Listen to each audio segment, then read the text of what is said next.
जय मसीह की सबको। Praise the Lord.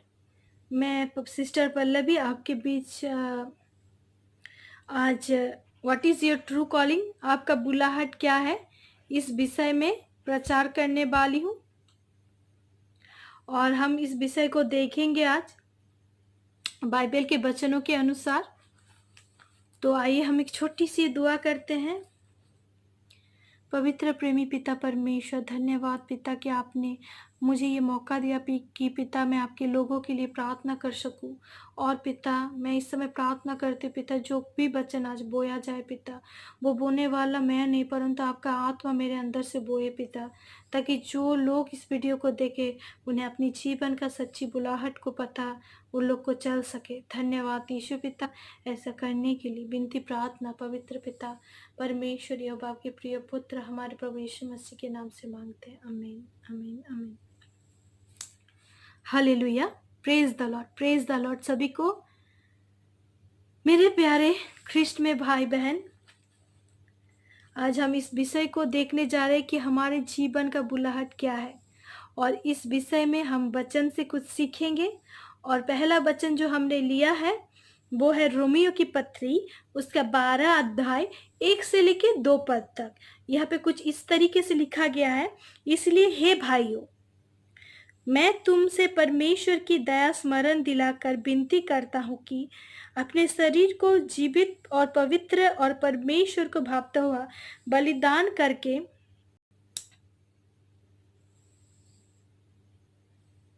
जीवित और पवित्र और परमेश्वर को भावता हुआ बलिदान करके चढ़ाओ, यही तुम्हारी आत्मिक सेवा है।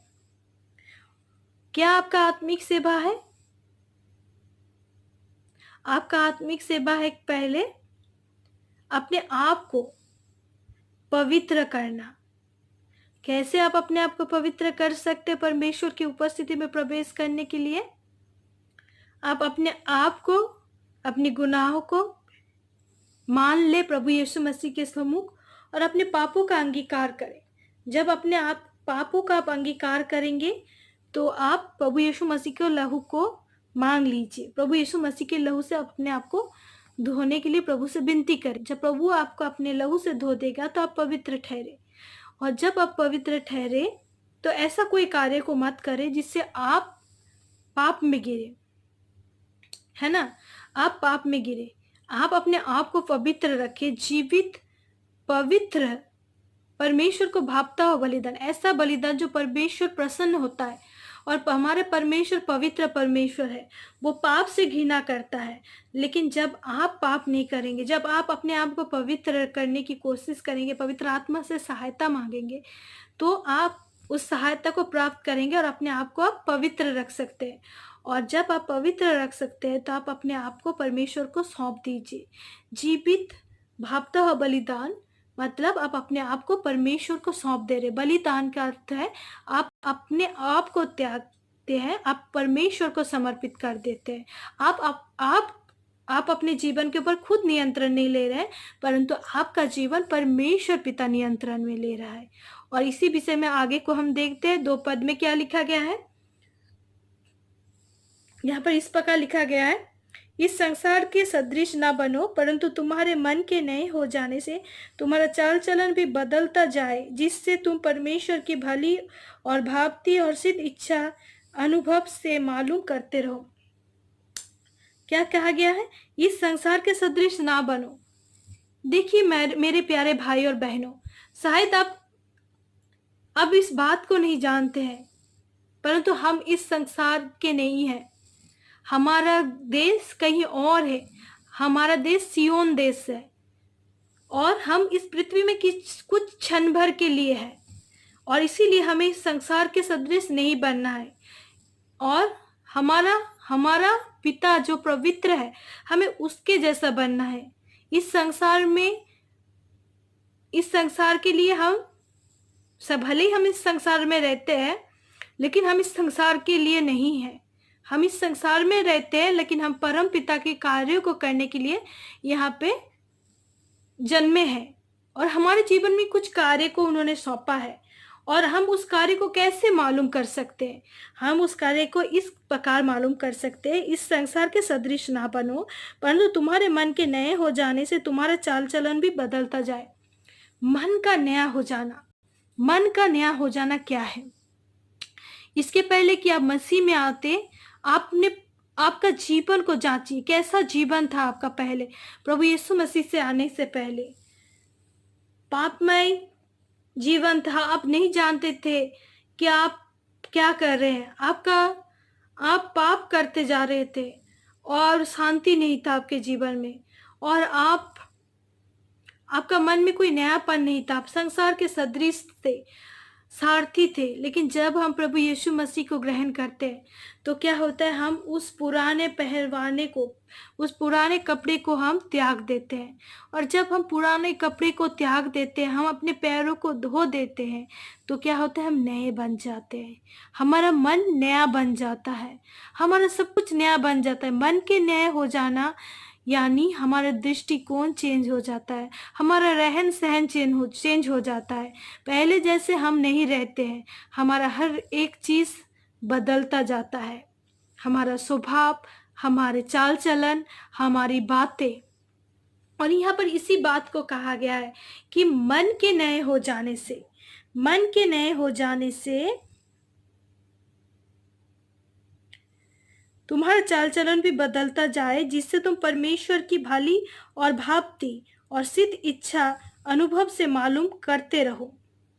भली और भांति, जो परमेश्वर को भाए, जो भला है, उस इच्छा को क्या हम अनुभव से जान सकते हैं। ऐसे इस प्रकार से हम अनुभव को प्राप्त कर सकते हैं। अच्छा, ये तो हुआ अनुभव को प्राप्त करना, परंतु जब हम परमेश्वर को जीवित बलिदान के रूप में खुद को समर्पित करते हैं, तो अब हमारा जीवन परमेश्वर की अधीनताई में चलता है, परमेश्वर हमारे जीवन को नियंत्रण लेता है। अब इस समय में अपने आप को रिलैक्स कर दीजिए, सांसारिक चिंता को कुछ समय के लिए हटा दें, बिल्कुल रिलैक्स्ड हो जाइए और फास्टिंग में बैठिए। और फास्टिंग में बैठ के प्रभु से मांगिए कि प्रभु, आपने मुझे किस कार्य के लिए चुना है। शायद आप में से बहुत सारे लोग हैं जो आज कार्य क्षेत्र में उस घुटन को महसूस करते हैं, उस तकलीफ को महसूस करते हैं। आपको लगता है कि हमें कोई समझता नहीं है, हमें कोई बूझता नहीं है। परंतु मेरे भाई और बहनों, आपसे कोई बेपनाह प्यार करता है, और वो कौन है? वो हमारे प्रभु यीशु मसीह है, और हम उस प्रभु यीशु मसीह की लहू से खरीदे गए लोग हैं। तो हम परमेश्वर की इच्छा को कैसे जान सकते हैं? पहले तो हम अपने आप को जीवित, पवित्र, भावते बलिदान के रूप में उसे समर्पित करें, उन्हें बलि के रूप में, उपहार के रूप में चढ़ाए, अपने आप के जीवन को समर्पित करें। यानी उसके बाद हमारे मन के नए हो जाने से हमारा चाल चलन बदलता जाए। पुराना मनुष्यत्व को हम लोगों ने त्याग दिया, संसार के लिए हम मर गए, प्रभु यीशु मसीह में हम अभी जीवित हैं। अब हमारा उद्देश्य क्या है? हमने बपतिस्मा ले लिया, हमने अपने मन को नया किया प्रभु यीशु मसीह के द्वारा, अपने आप को शुद्ध और पवित्र किया। अब हमारा ड्यूटी क्या है? और इस विषय में हम देखेंगे। देखिए भाई और बहनों, बहुत सारे लोगों का बुलाहट डिफरेंट तरीके से होता है। अगर हम पुरातन नियम से देखते हैं, तो पुरातन नियम में जब साउल को बुलाया गया था, तो साउल इस बात से अनजान था कि परमेश्वर की उसके जीवन में क्या उद्देश्य था। वो तो अपने पिता का गधियों को, माने गधा जो होता है, उसको ढूंढने के लिए निकला था। और रास्ते में चलते चलते उसे बताया गया कि यहाँ पर एक प्रॉफिट रहता है, तू अगर उससे पूछे तो वो तुझे सब बता सकता है। और जब वो उस जगह में पहुंचा तो क्या हुआ, इस विषय को थोड़ा हम देखेंगे। उसके बाद हम इस विषय का विश्लेषण भी करेंगे आपके साथ। तो आइए हम खोलते हैं बाइबल से।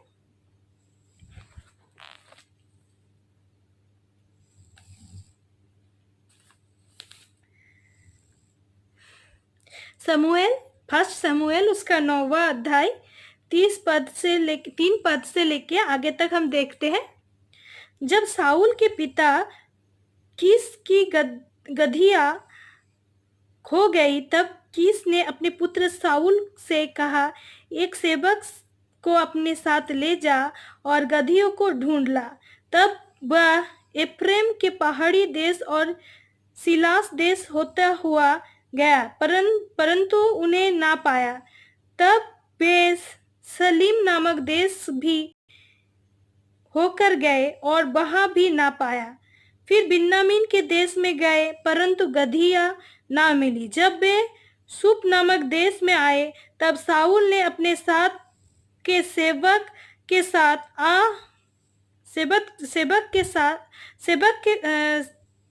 अपने साथ के सेवक से कहा, हम लौट चले। ऐसा ना हो कि मेरा पिता गदहियों की चिंता छोड़कर हमारी चिंता करने लगे। उसने उससे कहा, सुन, इस नगर में परमेश्वर का एक जन है जिसका बड़ा आदर मान होता है, और जो कुछ वह कहता है वह बिना पूरा हुआ नहीं रहता। अब हम उधर चले, संभव है वह हमको हमारा मार्ग बताए कि किधर जाए। देखिए, साउल के साथ जो सेवक गया था, साउल तो उसको ढूंढते ढूंढते एक स्थान पे पहुंचा और वो निराश हो गया, और वो इस बात को सोचने लगा कि मेरा पिता क्या सोचेगा, संसार की चिंता, मेरे पिता क्या सोचेगा। और वो गदहियों को चिंता छोड़ के अब उनकी बेटे की चिंता करेगा। इस बात का चिंता साउल को सता रहा था, और साउल उस स्थान से वापस लौटना चाह रहा था। लेकिन साउल के साथ जो उसका सेवक था, वो क्या कहता है, यहाँ पे परमेश्वर का एक जन रहता है, संभव है अगर हम उससे पूछे तो वो हमें बता सकता है, यानी वो हमारा मार्गदर्शन कर सकता है। मेरे प्यारे भाई और बहनों, हम में से बहुत बार बहुत सारे लोग बहुत सारे खोए हुए चीजों को ढूंढते ढूंढते परमेश्वर के भवन में पहुंच जाते हैं, परमेश्वर के लोगों से मिलते हैं, और जब हम उनसे मिलते हैं तो हम कुछ और उद्देश्य को लेके आते हैं, परंतु वहां पे जाके हमारा जीवन क्या होता है, परिवर्तित हो जाता है। हमारा पुराना जीवन पीछे छूट जाता है और कुछ नया जीवन हमें प्राप्त होता है, और वो नया जीवन हमें एक नया उद्देश्य देता है, एक नया दिशा देता है। जैसे साउल जब समूएल से मिला, उसके बाद उसके जीवन में एक बड़ी बदलाव को वो महसूस किया। और क्या हुआ, सैमुएल ने साउल को अभिषेक किया, और अभिषेक करने के बाद वो जब रास्ते से जा रहा था तो कुछ भविष्य वक्ताओं से मिला, और जब वो मिला तो वो भी भविष्यवाणी करने लग गया, यानी उन्हें उसे एक संगति मिल गया, और संगति के थ्रू वहां पे वो भी क्या हुआ, भविष्यवाणी करने लग गया। ऐसे संसार में बहुत सारे लोग हैं, बहुत सारे खोए हुए चीज, बहुत सारे आशीषों के चलते, अपने जीवन से परेशानी के चलते बहुत सारे लोग मसीही भाई बहनों से मिलते हैं, और जब वो मिलते हैं तो उसका पुराना उद्देश्य वो भूल जाते, पुराना जीवन उनका पीछे छूट जाता है, और उन्हें एक नया उद्देश्य मिलता है, और वो क्या होते, परिवर्तित हो जाते हैं। पुराना जीवन पीछे छूट जाता है और एक नया उद्देश्य, नया अभिषेक उन्हें मिलता है, और उस अभिषेक में वो लोग क्या होता है, उस मार्ग को प्राप्त करते हैं जिस मार्ग के लिए उसका बुलाहट है। किसी लोग को परमेश्वर पिता इस तरीके से भी बुलाते हैं, और किसी किसी लोग को दूसरे तरीके से बुलाते हैं। अगर हम यीशु मसीह के जीवन को देखते हैं तो हम पाते हैं कि प्रभु यीशु मसीह जो परम पिता के पुत्र है, जो इस पृथ्वी में आने से पूर्व से विराजमान है, जो आदि में वचन था और वचन परमेश्वर था, वचन परमेश्वर के साथ था, जैसा यूहन्ना रचित सुसमाचार में लिखा गया है, वही वचन जब देहधारी हुआ और पृथ्वी में आया, तब भी उन्होंने तुरंत अपने कार्य को आरंभ नहीं किया। उनको भी कार्य को आरंभ करने के लिए एक निर्दिष्ट टाइम और पीरियड था, और जब वो बपतिस्मा लिए उसके बाद उनका क्या हुआ, उनको वो उपवास में थे और उनका परीक्षा हुआ, और उनके बाद क्या हुआ, उस परीक्षा के दौरान वो सिद्ध हुए। मेरे भाई और बहनों, आपके जीवन में बहुत बार जबकि आप बुलाए गए लोग हैं, चुने गए लोग हैं, आपके जीवन में बहुत सारे परीक्षा आती है, बहुत सारे रुकावटें आती है, लेकिन यही वो दौरान है जब आप अपने प्रेयर लाइफ को बूस्ट कर सकते हैं, उस प्रॉब्लमों से फाइट कर सकते हैं। आपके पास वचन दिया गया है, आपके पास वचन दिया गया है और आप परमेश्वर के स्वरूप में बनाए गए हैं। आप परमेश्वर के स्वरूप में बनाए गए, आप जयबल से भी बढ़कर है, ऐसा वचन कहता है। तो आपको अपने आप को फास्टिंग में उस समय आप रख सकते हैं जब आपके जीवन में बहुत सारे प्रॉब्लम है, आपको नहीं पता चल रहा है, मैं थक गई हूँ, ऐसा आपको फील होता है, मैं थक गई हूँ, मैं परेशान हूँ, मेरे जीवन का क्या उद्देश्य है, आपको पता नहीं चल रहा है।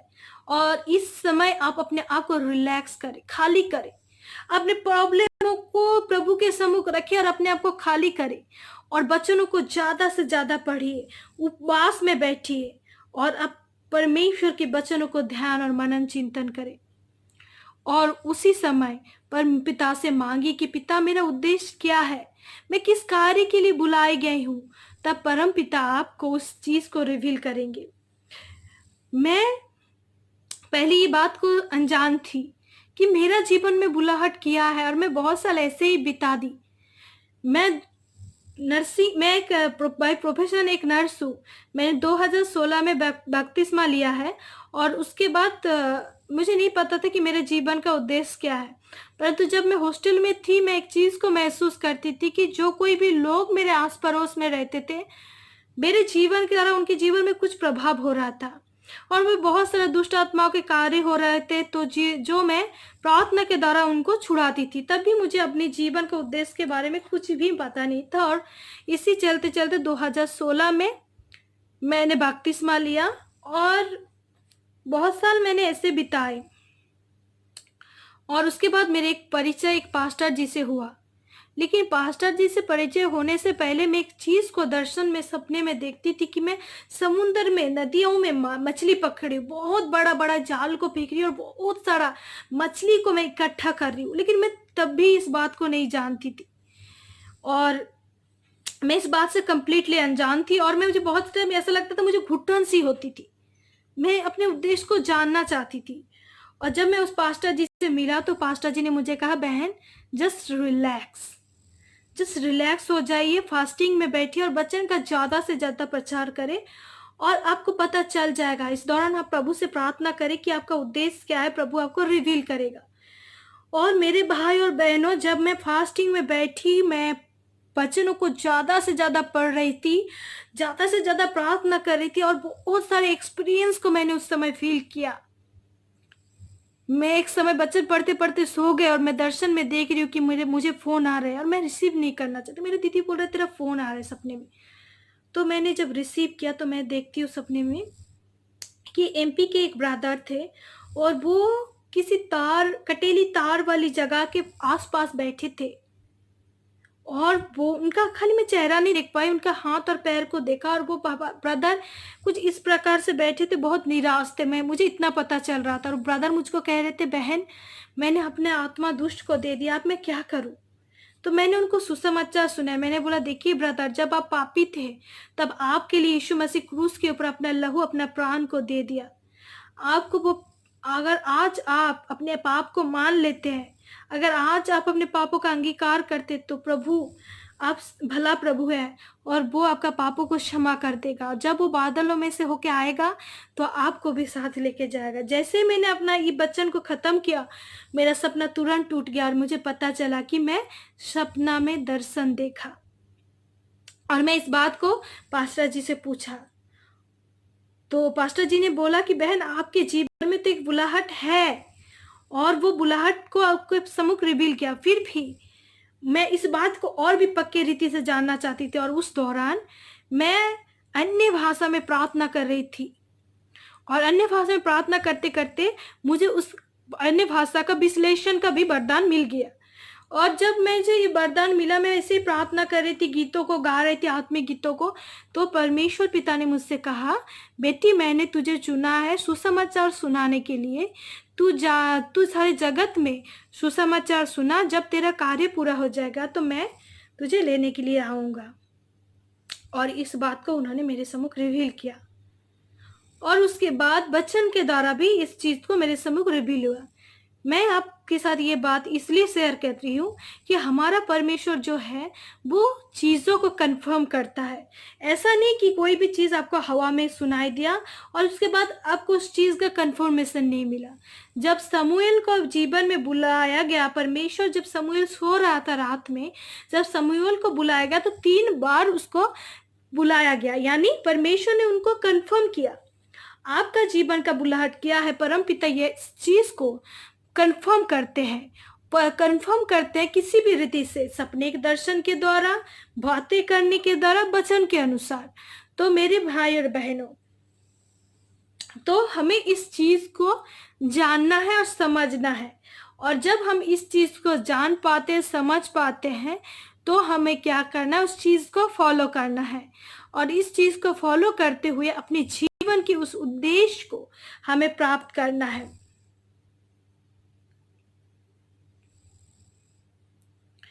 परमेश्वर अपने सेवक के द्वारा भी किसी किसी को बुलाते हैं, जैसे दाऊद को भी परमेश्वर ने चुना। और दाऊद इस बात से अनजान था, वो तो भेड़ बकरियां चराने वाला एक छोटा सा नन्हा सा बच्चा था। लेकिन जब परमेश्वर की बुलाहट उसके जीवन में आया, वो तेल उसके ऊपर उंडेला गया, माने उसको अभिषेक किया गया। और उसके बाद वो क्या हुआ, परम पिता की कार्य को सबके सम्मुख किया और उसको परमेश्वर ने एक राजा के रूप में चुना। ये उसके दास के द्वारा रिवील हुआ। बहुत समय प्रोफेट पास्टर के द्वारा भी हमें अभिषेक किया जाता है और हम उस समय अपने जीवन के उद्देश्य को प्राप्त करते हैं। और बहुत समय ऐसा होता है कि परमेश्वर हमने खुद से कुछ चीजों को रिवील करते हैं। जैसे समूएल जब सो रहा था, उसे 3 बार बुलाया गया, यानी परमेश्वर ने इस चीज को कंफर्म किया। आपका भी जीवन में कुछ बुलाहट है, आपका भी जीवन में कुछ उद्देश्य है। उस उद्देश्य को आप कैसे जान सकते हैं? आप अपने आप को पहले दीन कीजिए, खाली कीजिए, परमेश्वर को भापता हुआ बलिदान के रूप में खुद को चढ़ाइए। आपके मन के नए हो जाने से कि चाल चलनों को बदलिए और परमेश्वर के साथ ज्यादा से ज्यादा संगति कीजिए। मेरे भाई और बहनों, प्रभु यीशु मसीह भी कोई भी कार्य को आरंभ करने से पूर्व प्रार्थना में बैठते थे, समय को देते थे परमेश्वर को। और परमेश्वर को जब आप समय देंगे तो क्या होगा, परमेश्वर पिता आपको उस चीज को रिवील करेंगे, सपने दर्शन के द्वारा, प्रार्थना के द्वारा या फिर किसी और रीति से। और आप इस प्रकार जान पाएंगे कि आपका जीवन का उद्देश्य क्या है। और आप उस उद्देश्य को पाकर उसको फॉलो कर सकते हैं। जैसे मैंने अपने जीवन के उद्देश्य को पाया, वैसे आप भी अपने जीवन के उद्देश्य को पा सकते हैं। और ऐसा कुछ भी कार्य को मत कीजिए जो परमपिता को क्रोध दिलाता है, जिस काम से प्रभु नाराज होते हैं।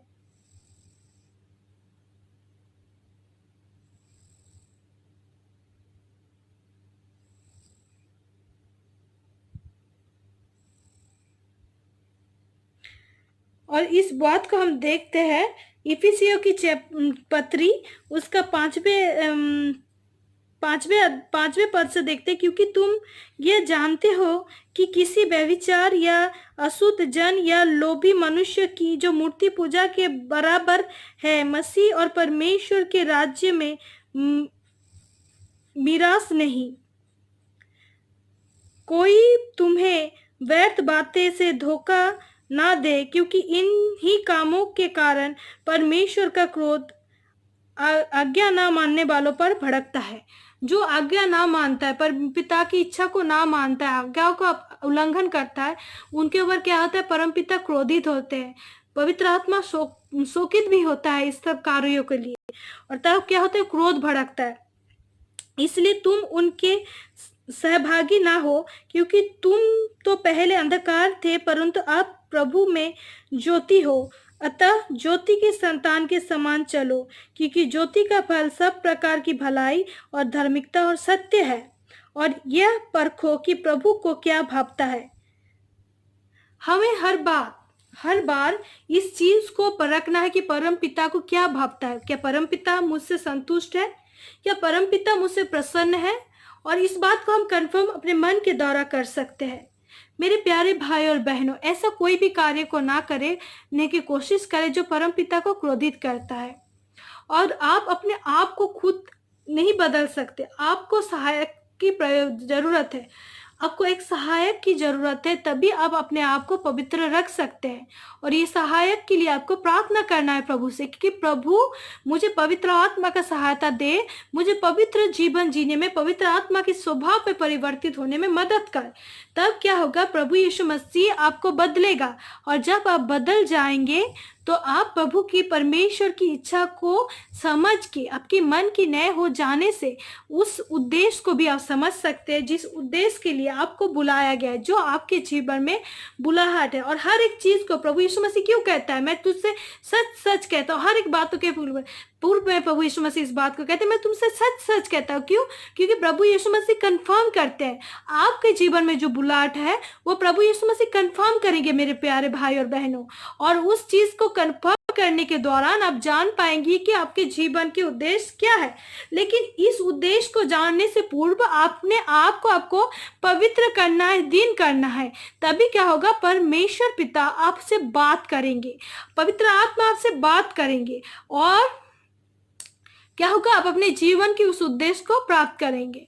प्रभु इन बच्चों की तरह आप में से हर एक को आशीष करे। आमीन। आइए हम छोटी सी प्रार्थना में चलते हैं। पवित्र प्रेमी पिता परमेश्वर, आज जो वचन को बोया गया है पिता, इस वचन के द्वारा सभी को आशीष प्रदान करे, सभी के जीवनों को बदले, ताकि वो अपने उद्देश्य को समझ के आपकी लक्ष्य की ओर दौड़ सके पिता, और आपके कार्यों को सफल कर सके। धन्यवाद देते यीशु पिता ऐसा करने के लिए। विनती प्रार्थना पवित्र पिता प्रभु यीशु मसीह के नाम से मांगते हैं, आमीन। Praise the Lord. सभी को जय मसीह की। आमीन।